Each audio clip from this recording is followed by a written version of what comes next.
lagi dengan Tica. Pada pembelajaran kita kali ini, kita akan membahas tentang hutang jangka panjang.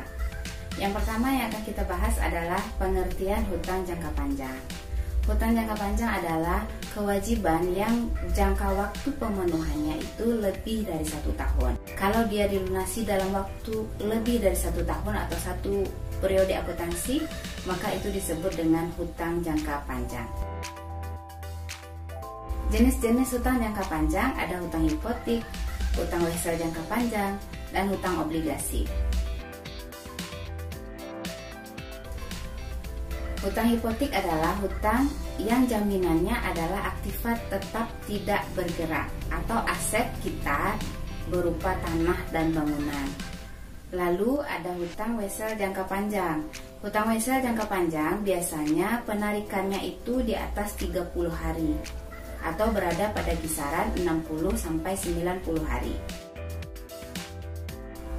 Dan yang ketiga ada hutang obligasi. Hutang obligasi ini disebut juga dengan surat hutang. Hutang obligasi biasanya dikembalikan beserta bunganya atau dikenal dengan kupon. Ada beberapa risiko dalam hutang jangka panjang.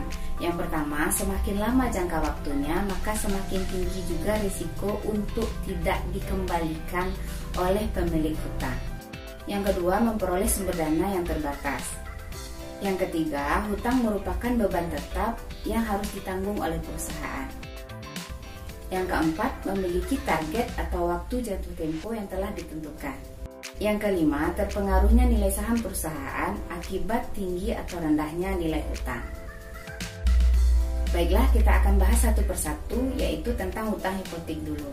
Jadi tadi kita udah pahami bahwa hutang hipotek muncul jika pinjaman itu kita jaminkan dengan aktiva tetap tidak bergerak. Berikut adalah beberapa perlakuan akuntansi untuk hutang hipotek.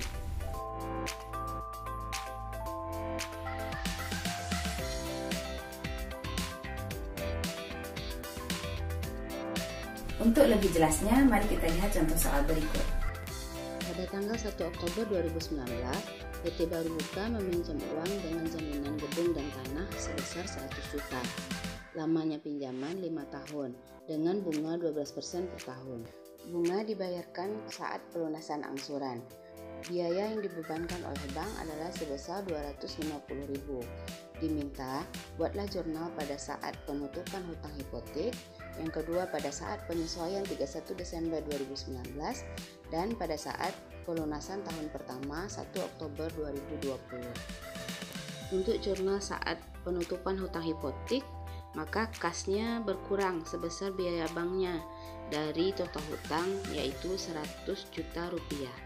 Di mana seharusnya kas yang diterima karena pinjaman tersebut adalah 100 juta. Cuma karena ada biaya ADM dari bank, maka dipotong langsung, sehingga kas yang kita terima hanya sebesar 99.750.000.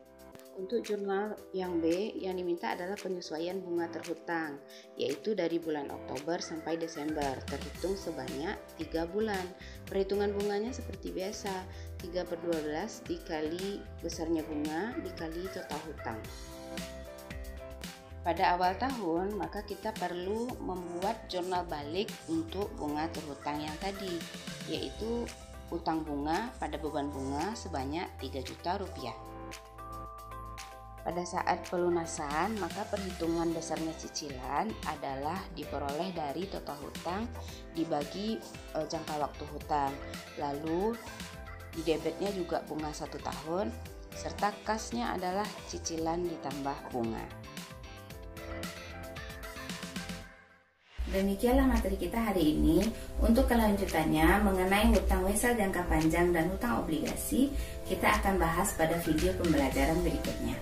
Sampai jumpa.